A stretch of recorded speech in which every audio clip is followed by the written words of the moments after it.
bienvenue dans cette émission d'Info été. On se trouve ici au musée Altes Zeughaus de Soleure, l'ancien arsenal, dans cette semaine consacrée aux armes. Et ici, ce sont 400 ans d'histoire des armes qui sont exposées, des tonnes de matériel qui servaient avant tout à blesser, tuer, bref, mettre hors de combat. Et on va parler de ça juste après l'info du jour avec le directeur du musée. À tout de suite. Après avoir renoncé à l'événement l'année dernière, la ville de Bienne organisait à nouveau une fête officielle pour le 1er août. Elle se tenait au Lake Life Festival avec notamment un discours du maire biennois. Qui dit fête nationale dit brunch à la ferme, une tradition suisse qui rencontre toujours le même succès. Reportage dans la commune de Gals. Et retour au Lake Life Festival où Nemo a retrouvé le public biennois, un concert à domicile qui a ravi ses fans. Chères biennoises, chers biennois, chères Nidoviennes, chers Nidoviens, mesdames et messieurs, ja, meine Damen und Herren.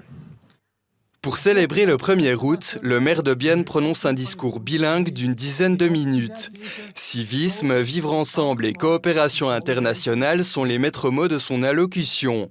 Ce discours marque aussi la reprise de la cérémonie officielle à Bienne, car celle-ci n'avait pas eu lieu l'année passée. Après l'édition 22, on avait décidé d'arrêter par manque d'intérêt du côté du public. La direction de la formation, de la culture et du sport avait jugé dommage et a proposé un nouveau format plus rattaché à la culture. C'est aussi pour ça qu'il y aura la musique des jeunes qui va jouer tout à l'heure. Le conseil municipal et le Lake Live ont organisé l'événement ensemble. Un échange de bons procédés entre les autorités et le festival de musique. Et également une première.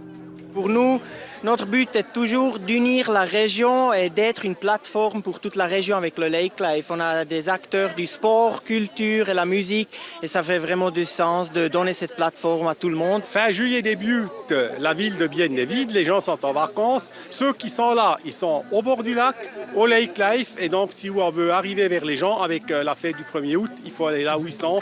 Près de 50 personnes sont venues assister à cette cérémonie de la fête nationale. Un volet officiel qui semble important pour certaines et certains.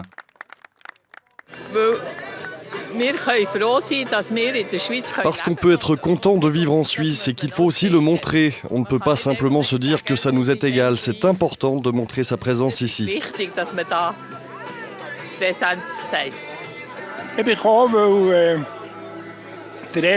Je suis venu car Eric Fehr tenait un discours et ça m'intriguait de savoir ce qu'il allait dire. Et je suis d'accord avec ce qu'il a dit, je suis content qu'il ait parlé de l'ouverture de la Suisse et de son indépendance.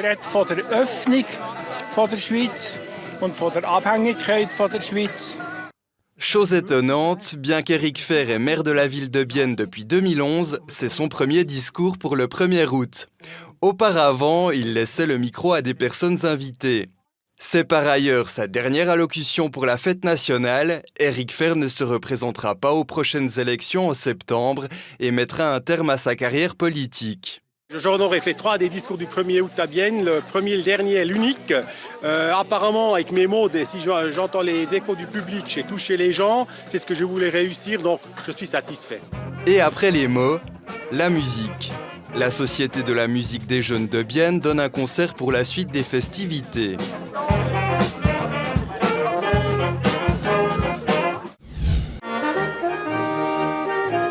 Que font les Suissesses et les Suisses le matin du 1er août? Ils participent à un brunch à la ferme, bien sûr. À Gals, dans la halle de l'agro-entreprise Freudiger, c'est la société de musique qui invite depuis plus de 10 ans la population à boire et à manger. Beaucoup de convives viennent de la région et apprécient la tradition.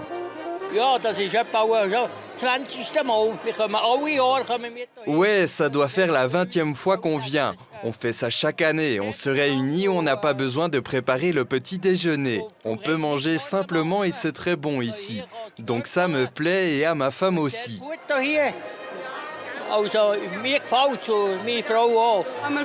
On va bruncher chaque année et on change de lieu à chaque fois. On est déjà venu l'année passée, c'est sympa, il y a du monde, c'est convivial et on aime bien quoi. Et il y a un buffet qui est sympa, il y a pas mal de choix Et voilà, puis on connaît pas mal de monde, donc c'est cool. On cherchait quelque chose entre Salavo et Meinisberg. On est dans la région en vacances. Il y a suffisamment de place aussi pour les amis. Je trouve ça super cool. Il y a une bonne ambiance et beaucoup de gens de bonne humeur. Pour les rösti, les œufs au plat et consorts à discrétion, les gens payent 28 francs par personne. Avec le brunch, la société de musique de Gals finance environ un tiers de ses dépenses annuelles. Pour que 400 personnes puissent manger ici, il faut aussi une bonne préparation et surtout beaucoup de bénévoles qui donnent un coup de main en ce jour férié. L'une d'entre eux est la présidente de la société de musique. On a vraiment des bénévoles très fidèles qui viennent nous aider. Comment vous arrivez à convaincre les membres pour qu'ils sacrifient leur 1er août pour la société de musique ? Parce qu'on nous aime bien. On ne doit pas user de notre art de persuasion. En principe, c'est les gens qui nous demandent eux-mêmes « T'as besoin de moi ou non ?» La société de musique prend possession de cette halle couverte en échange d'une petite rémunération. Le lieu appartient à un membre d'honneur de la société qui veut s'engager pour la vie villageoise, même si le brunch arrive à un moment critique pour son métier. C'est pas seulement un grand effort, c'est un effort gigantesque. Parce que le 1er août tombe vraiment au milieu des récoltes de céréales. On est vraiment dans l'agitation avec les machines et les employés. En général, dès la fin juillet et aussi le 1er août, on a des nuits plutôt courtes.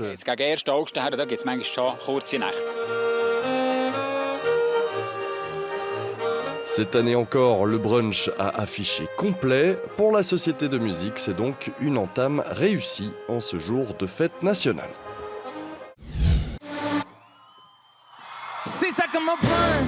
Also renn ich ums Leben, ich muss jetzt weit weg, kann das keinem erklären, sie sagen burn. Ja, drum renn ich's Business, ey, falsch Move und dein Konzert wird... L'entrée en scène de Nemo hier soir a ouvert le Lake Live Festival et l'artiste a enthousiasmé le public. Ja, brauch etwas Neues, was mich inspiriert. Je crois que ce qui me plaît le plus, c'est que Nemo est simplement Nemo. Yel ne fait pas semblant quand Yel se présente à l'extérieur, Yel reste fidèle à son image. Nemo fait de la bonne musique, ça me prend. C'est égal quel style, tout me plaît. Moi j'aime bien en fait le mélange en fait de musique qu'il a entre le rap et la musique lyrique qui est aussi pas beaucoup connue en fait. Il est incroyablement original et il a convaincu le monde entier qu'il fait de la musique fantastique. En fait, c'est la combinaison entre performance athlétique, danse et musique. Toute la performance est époustouflante. Et les fans donnent aussi de la voix pour chanter leur chanson préférée. Oh, oh, oh, I broke the code. This body was a house. I burned it down and built myself a place where I feel safe. Ich habe keinen Bock auf dich. Après ce coup d'envoi, le Lake Live se poursuit. Jusqu'au 10 août, le festival propose de nombreux concerts et différentes activités culturelles et sportives.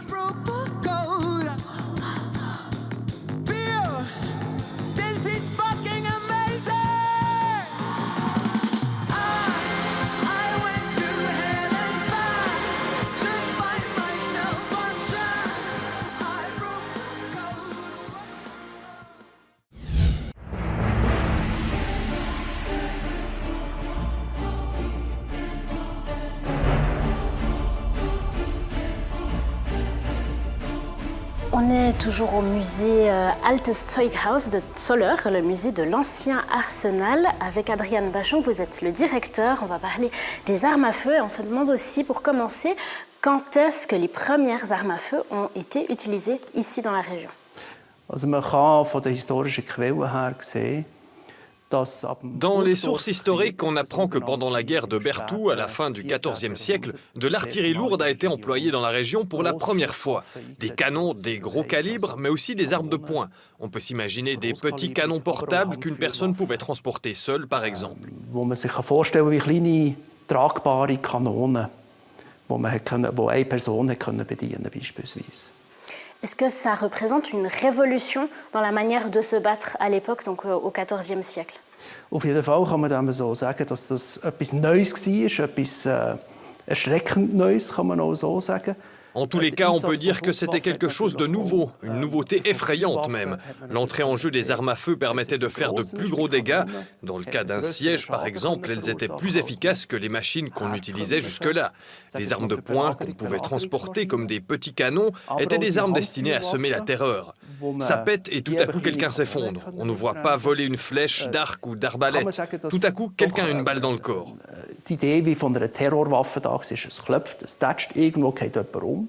Bien sûr, les armes n'étaient pas aussi précises à l'époque, mais on peut dire que c'était quelque chose de révolutionnaire. Les sources l'ont mentionné spécialement. Natürlich sind sie noch nicht so genau damals, aber man kann sagen, das ist schon etwas sehr Revolutionäres zu diesem Zeitpunkt. Auch, dass man es eben in den Quellen hat müssen speziell erwähnen. Et donc créer plus de dégâts, ça c'est une des raisons, et peut-être aussi tuer avec plus de distance. Ça serait aussi une raison importante. Genau, das ist auch so die Idee dahinter. Aber natürlich eben zu dem Oui, c'est aussi l'idée. Mais naturellement, les armes de poing, les armes portatives n'étaient pas si précises que ça. Si vous arriviez à toucher une porte de grange à 50 mètres, vous étiez doué. Wenn ihr 50 Meter ein Scheurtor getroffen habt, dann seid ihr schon mal gut gewesen von dem her. On a l'impression, alors il y a plus de dégâts et peut-être qu'on augmente ses chances de gagner une bataille. En même temps, il y avait du temps pour recharger les armes, etc. Alors est-ce que c'est vraiment un progrès technique dans tous les sens du terme ou bien est-ce que ça ralentit peut-être aussi le combat? Das Laden war immer das grosse Problem. Man muss die Waffen laden, vorbereiten. Recharger a toujours été le gros problème. On doit charger l'arme, la préparer et ça prend du temps. Mais les armes à feu apportaient vraiment un progrès technique au combat. Il s'agissait juste de les développer. On les a améliorées, allongées, on a changé de système de mise à feu de manière à ce qu'elles fonctionnent toujours mieux. Et là, on a remarqué qu'elles avaient une certaine plus-value sur le champ de bataille. Le progrès technique est naturellement fortement lié à la question de savoir à quel point on peut bien l'utiliser et à quelle vitesse, à quel point on peut se battre avec de manière efficace. Alors quel était le fonctionnement? Alors on entend qu'il fallait les recharger à chaque fois, etc. C'était quoi le fonctionnement de ces armes? Also vom Prinzip her, die Waffen damals, also wirklich sagen wir jetzt eben von der ersten Quelle her, 14. Jahrhundert spät. Depuis la première source existante à la fin du XIVe siècle jusqu'à aujourd'hui, le principe des armes à feu reste le même. On a un tube qui doit pouvoir contenir les gaz à l'arrière. On a un agent propulseur, la poudre la plupart du temps. On a un projectile, quel qu'il soit. Et à l'arrière, il faut un système qui permette de mettre le feu à la poudre. Grâce à l'expansion des gaz produits par cette inflammation, le projectile gicle hors du tuyau dans l'espoir d'atteindre une cible. Expansionsgas, das durch die Verbrennung entsteht, spickt das Projektil aus dem Rohr voraus in der Hoffnung, man trifft irgendetwas. Und das Prinzip ist seit eigentlich der Erfindung der Feuerwaffe bis heute eigentlich das Gleiche geblieben. Alors même si le principe général c'est le même, il y a quand même des étapes importantes finalement dans l'amélioration technique de ces armes. C'est quoi ces étapes? Also es gibt, wenn man es grob einteilen kann, gibt es mindestens 4 Etappen, wo man kann sagen kann. Man hat zuerst das Luntenschlosssystem, wo man die Schusswaffe über eine brennende Lunte gezündet hat. Il y a au moins 4 étapes que l'on peut déterminer. On a d'abord un système avec mèche. L'allumage de la mèche faisait démarrer l'arme. L'avantage est bien sûr que l'on peut tout préparer à l'avance et tirer quand on veut. Mais le désavantage est qu'il faut maintenir la mèche allumée. Si on attend trop, la mèche se consume rapidement et elles sont chères. La pluie et l'humidité posaient aussi problème. Il a donc fallu inventer un autre système. On a donc inventé le rouet, qui fonctionne de la même manière qu'un briquet. Il y avait une petite roue qu'on pouvait tendre à l'avance. On le voit sur ce fusil. En appuyant, un silex venait se frotter à la roue, ce qui créait des étincelles et mettait le feu à la poudre. C'était un système très compliqué à fabriquer. Il fallait presque être horloger pour y parvenir. Un système plus simple est apparu à la fin du XVIIe siècle, la platine à silex. Ça fonctionnait avec un chien plus simple qu'on pouvait tendre et qui abattait le silex contre la batterie en produisant des étincelles. Ce système a été utilisé jusqu'au XIXe siècle. Beim Abdrücken der Feuerstein über eine Batterie gerieben hat und Funk gestreut hat, mit dem hat man gezündet. Und das war ein System, das ab dem späten 17. Jahrhundert bis ins 19. Jahrhundert Gültigkeit hatte. Und dann ist natürlich mit der Erfindung von Zündkapseln, die eigentlich ähnlich sind wie Kapselpistolen, die man heute noch für die Fasnacht kaufen kann. Là, il y a eu l'invention des capsules à percussion, qui fonctionnent à la manière des pistolets de fête foraine. Le silex est éliminé, Mais la formule reste la même, de la poudre, un projectile, un mécanisme d'allumage. Et puis l'invention des munitions combine les 3 en 1. Il ne fallait plus dès lors charger son arme par devant, mais par derrière. On enfile les munitions par l'arrière, on ferme, on appuie, le marteau frappe la munition qui sort du canon. Et ensuite, on peut recharger l'arme d'une nouvelle munition. Ça accélère la cadence de tir. Ce sont les étapes importantes du développement des armes à feu. Hammer schlägt auf Patronen, Funktionsweise gleich, Projektil fliegt raus, nachladen, neue Patronen rein. Das verschnellert natürlich auch den Ablauf vom Schießen natürlich dementsprechend. Aber das sind so die wichtigsten Etappen, die man bei den Schusswaffen feststellen kann. Alors on entend vraiment des innovations techniques derrière. Alors, la fabrication, qui s'en charge et comment ça se passe?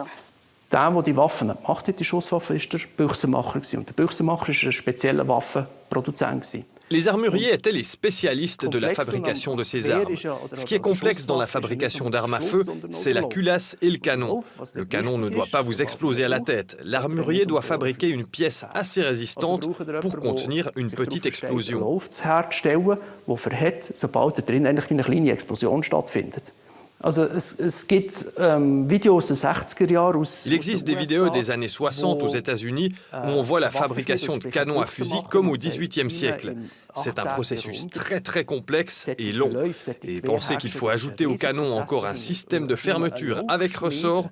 Pour le cas de la platine à silex, par exemple, il faut un spécialiste. Les armuriers étaient des fabricants d'armes bien payés. Un Schlosssystem mit den Federn und allem das Steinschlosssystem beispielsweise, da braucht es wirklich Spezialisten. Und das waren eben die Büchsenmacher. Und das sind ganz gut bezahlte, kann man sagen, Waffenhersteller. Est-ce qu'on avait ces compétences-là dans la région aussi? Ja, die hat man hier auch gehabt. Oui, c'était un grand avantage, par exemple pour la ville de Soleure, d'avoir de bons armuriers à proximité. Chaque homme qui possédait une arme devait la faire réparer à un moment ou à un autre. Il allait donc chez l'armurier, et il y en avait plusieurs à Soleure. Da ist man zum Büchsenmacher gegangen. Und zum Beispiel in Solothurn hat es wirklich auch Büchsenmacher gegeben. Qui c'est qui pouvait se payer de pareils instruments? Man muss vielleicht ein bisschen weiter vorne anfangen. Wenn ihr ein wehrfähiger freier Mann seid in der alten Eidgenossenschaft, Il faut revenir en arrière. Chez les anciens confédérés, chaque homme libre et apte avait le devoir de se procurer une arme et un équipement assez frais. Il existait des arsenaux où on pouvait acheter des armes au rabais. Si on était un soldat tireur, on devait se débrouiller pour se procurer une arme à feu. Seuls ceux qui pouvaient se permettre financièrement cet achat et les services d'un armurier avaient accès à une bonne arme. En comparaison avec une hallebarde, une arme à feu était nettement plus chère et aussi plus complexe à utiliser. Die entsprechend das Geld hatten, den Spezialist, den Büchsenmacher auch zu zahlen, für dass eine gute Waffe in die Finger bekommt. Und so eine Schusswaffe ist im Vergleich jetzt zum Beispiel zu einer Hellebarde wesentlich teurer gewesen. Der Einsatz natürlich auch komplexer in dem Sinn. Aber das können sich wirklich nur Leute eigentlich damals leisten, die das entsprechende Geld hatten. Et comment est-ce qu'on apprenait alors à tirer si c'était complexe, la technique? Da muss man natürlich einen gewissen Drill drin haben. Und für das hat ja die Obrigkeit das stark unterstützt. Il fallait un certain entraînement qui était fortement soutenu par les autorités du temps des anciens confédérés. Elles ont fondé des sociétés de tir, construit des stands de tir avec les infrastructures adaptées comme des cibles suspendues. Elle poussait les gens à aller s'entraîner régulièrement. En s'entraînant, on apprend à utiliser une arme. C'est toujours le cas aujourd'hui dans l'armée. On apprend à manier une arme pour qu'à la fin, les gestes soient automatiques. Les autorités l'avaient déjà compris. À travers l'entraînement, on gagnait une sorte d'expertise. Manier une arme à feu est nettement plus complexe que manier une hallebarde. Il fallait donc superviser et commander leur utilisation. Ist so eine Schusswaffe bedienen viel komplexer gewesen und hätte auch kommandiert werden, je nachdem. On connaît la réputation des Suisses à l'époque pour être de bons mercenaires recherchés, mais il y a une fois où ils se font vraiment dépasser finalement par les armes à feu parce qu'ils n'ont pas réussi à se mettre à jour peut-être assez rapidement. Est-ce que vous pouvez nous parler de cet exemple-là?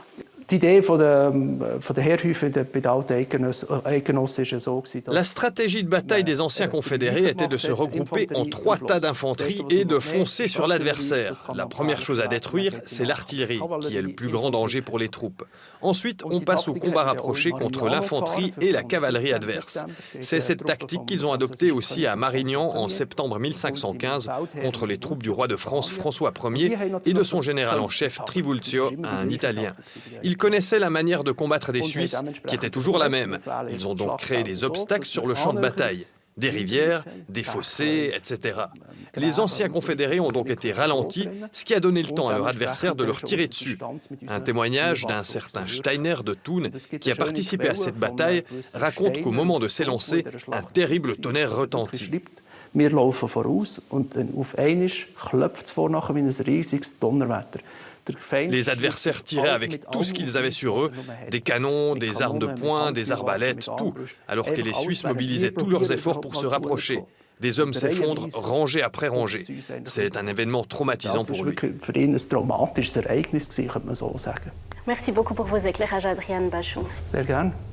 Voilà, c'en est tout de cette émission d'Info Été. On se retrouve demain dans la forêt, toujours pour parler d'armes à feu. On va discuter avec un chasseur qui nous explique, lui, comment il se débrouille avec son arme à feu. Merci de nous avoir suivis.